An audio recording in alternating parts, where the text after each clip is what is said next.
আসসালামু আলাইকুম। আপনারা সবাই কেমন আছেন?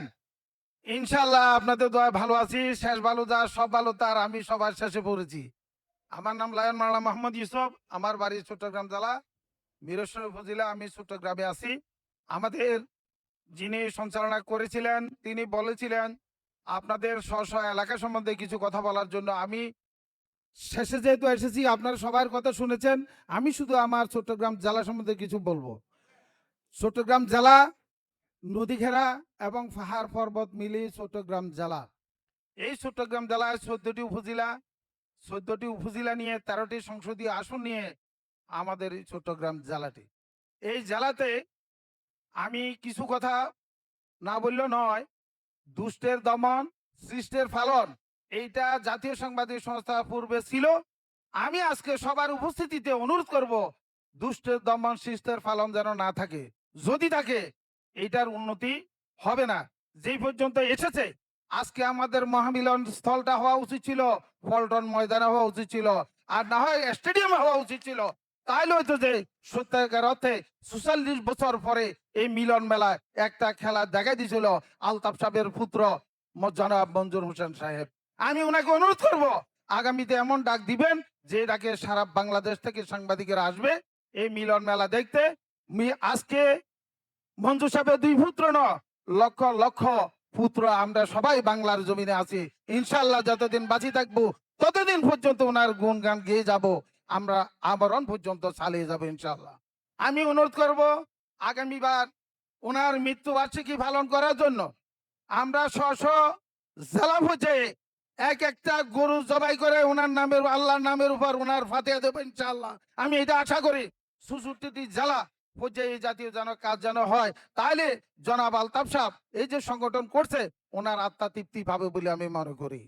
আর একটা জিনিস আমি বলি, আজকে জাতীয় সাংবাদিক সংস্থার হাল নড়ে চড়ে 43 বছর অতিক্রান্ত হওয়ার পরে 44তম পদার্পণ করতে যাচ্ছে।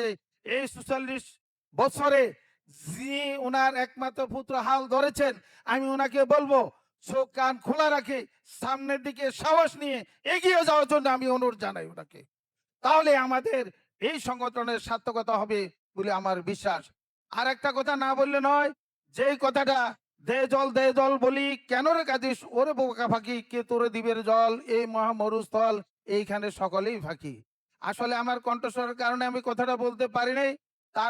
তারপরেও আমি বলতে চাচ্ছি, এই যে আমরা সবাই বলে দে জল বলি কেন রে কাঁদিস ওরে বোকা ফাঁকি, আমরা বলি সাংবাদিকের মারে, আরেক সাংবাদিক তামাশা চায়, আরেক সাংবাদিক আরো বাতাস দেয়। কেন দে জানেন? একমাত্র সাংবাদিকের শত্রু সাংবাদিক, আর দ্বিতীয় আর কি একজন নয়। নয় মাস্টার, নয় ডাক্তার, নয় ইঞ্জিনিয়ার, কেউ তাদের শত্রু নয়। সাংবাদিকের শত্রু নিজের ঘরে নিজেরই সাংবাদিক ভাইয়েরা।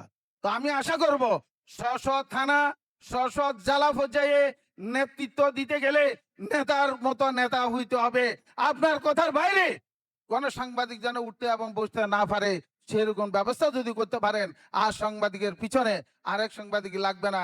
একজন সাংবাদিক মারা গেছে, প্রকৃত দুর্ঘটনায় মারা গেছে, শত্রুর হাতে নির্মম প্রহারের কারণে মারা গেছে, কিন্তু আমরা বলি না তার নিজের স্বার্থ অর্জনের জন্য গেছে, সে মারা গেছে। এই কথাটা কি বলা ঠিক হবে? আমরা বলবো কে কিভাবে মারা গেছে সেটা জানার বিষয় নয়। সবচেয়ে বড় বিষয় সাংবাদিক মারা গেছে, সাংবাদিক নিহত হয়েছে, তার জন্য আমরা সবাই একসাথে ৬৬টি জেলা থেকে আওয়াজ করবো ইনশাল্লাহ। তার প্রতিকার হইতে হবে ইনশাল্লাহ, আমরা এটা চাই। আর একটা জিনিস বলবো, আজকে এই সম্মেলনের টুকিটাকি যে বিষয় আছে, আরেকটা কথা বলি, এই সম্মেলন হওয়া ছিল উন্মুক্ত স্থানে। আর দ্বিতীয়, এইখানে প্রশাসনিক ভাবে কিছু লোক থাকা দরকার ছিল, যারা না থাকলে নয় এমন লোক থাকা উচিত ছিল। আর আমরা যাদেরকে বলবো, যার উদ্দেশ্যে সাংবাদিকেরা লিখবে, রাজনৈতিক কিছু আমাদের আজকে অনুষ্ঠানে প্রধান অতিথি, বিশেষ অতিথি, এই জাতীয় অতিথিবৃন্দ থাকলে আমাদের মনে দুঃখটা বুঝতো। ধন্যবাদ। সময় সংক্ষিপ্ততার কারণে আরো কিছু বলা ছিল। সবাই ভালো থাকেন, সুস্থ থাকেন, সুন্দর থাকেন, এই প্রত্যাশা রাখি। আগামী দিন ইনশাআল্লাহ দেখা হবে, এই প্রত্যাশায় বিদায় নিলাম। আল্লাহ হাফেজ। আসসালামু আলাইকুম।